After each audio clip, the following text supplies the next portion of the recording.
Apple's WWDC 2023 is now official, and it is happening from June the 5th. So here are not 5, not 10, but 11 things to expect. 6 certain and 5 potential announcements. So let's start off with the certain announcements, with the first one being iOS 17. Initially, iOS 17 was rumored to be a very small update, as Apple's engineers were busy developing Reality OS for the upcoming AR/VR headset. However, according to Mark Gurman's latest report, Apple has now changed their mind, with iOS 17 now expected to come with some nice-to-have features, likely features that users have been requesting for years. On top of this, Apple is also working on sideloading and allowing users to install apps from third-party app stores, due to a new legislation from the European Union. We will have a detailed iOS 17 focused video in the next few days, covering everything we can expect from these new nice-to-have features. So yeah, do make sure to subscribe and also turn on the bell icon so that you see that video as soon as it comes out. The second certain announcement would be updates in terms of their ecosystem, something that they always talk about every year. Here, the newly announced Apple Pay Later would likely get a mention, then Apple Music Classical, which also launched recently, will likely get its mention as well, and Apple Card Savings Account, something that Apple had teased in October. But then we have watchOS 10, which, according to Mark Gurman, will actually be a pretty big update, with notable changes coming to the user interface. And apparently the reason for this isn't necessarily the big number change, 9 to 10, instead it will be due to a lack of any major new hardware updates to the Apple Watch this year. As to what these big new UI changes will be, we do not know.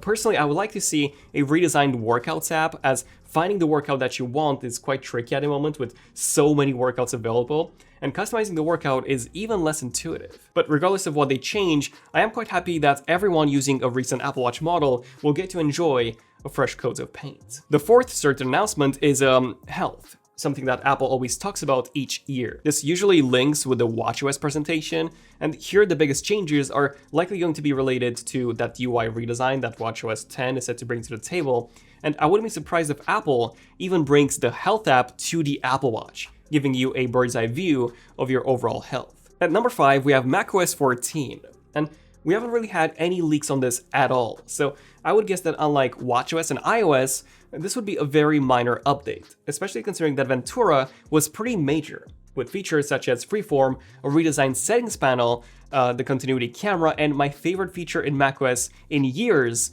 Stage Manager. I personally love to see macOS just be more stable. Although very helpful in keeping your windows and apps organized, Stage Manager did seriously nuke the performance of M1 Macs, which is very sad to see. I'd also love to see widgets on the desktop rather than them being stuck in the notifications panel, and of course, some first-party window snapping tool. That one has been long requested by users. And lastly, the sixth certain announcement is iPadOS.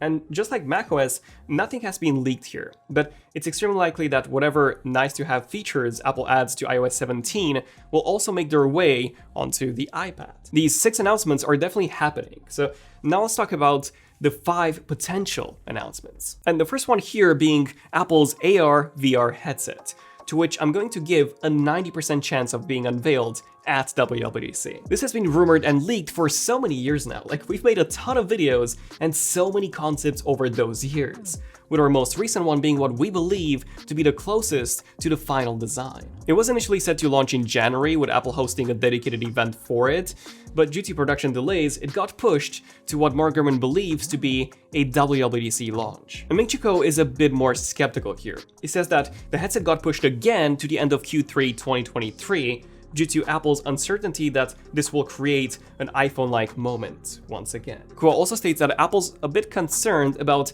potential poor user feedback about the weight of the device, which is quite interesting, as this was previously said to be quite light due to the battery being external, and also about the readiness of the ecosystem and apps, as well as about some hardware compromises that apparently Apple had to make. I wonder what those compromises will be, but he also states that because of all of these, he's no longer sure if we'll actually get to see the headset at WWDC. Personally, I do think that we'll get to see it at WWDC, as number one, Apple will need to give developers the development kits and enough time to allow for them to actually make apps for it. I mean, at the end of the day, apps will be what will make or break Apple's headset, and WWDC being a developer-focused event is the perfect time to give them those tools. And Number 2, if you take a look at the WWDC event invite, this asset does actually resemble the inside of a VR headset lens quite a lot. Not only that, but Tim Cook has even hinted at Apple working on a VR AR headset in his most recent interview with GQ. Added to the fact that Apple even demoed the headset to their 100 top most executives at a Steve Jobs Theater back in March, an unveil event does seem extremely likely. I am extremely excited to see it for myself. Like, I do believe that AR is truly the future of education and office work. It's just that with a starting price of $3,000 and only 200K to 300K units manufactured, it makes me think that the market for this would be extremely small, which would of course also have a big impact on developers. You see, if developers are already avoiding making Mac games, as the market is way smaller than Windows PCs, why would they start making apps and games for something with a fraction of the Mac's market share? Like, just take a look at a PSVR 2, literally the biggest VR headset from a major manufacturer. There's barely any games available. There's about like 20, 30, and that's about it. Okay, then we have the 15-inch MacBook Air, to which I'm going to give a 100% chance of happening, but only if the headset doesn't happen at all. That's because I just don't see Apple having enough time for both the headset as well as other hardware products on top of all the software updates. The 15-inch Air would essentially be a larger version of the current 13-inch, just in a 15-inch form factor and with a more power-efficient 3nm M3 chip. Mark Gurman stated in his latest Power On newsletter that multiple new Macs are in the works for launch around the mid of the year. One of them, of course, being this new MacBook Air. On top of this, the latest version of macOS 13.4 is also rumored to be adding support for new Macs, and 13.4 is now already in beta, meaning that new Macs should just be around the corner. I'm personally quite excited for this new 15-inch Air.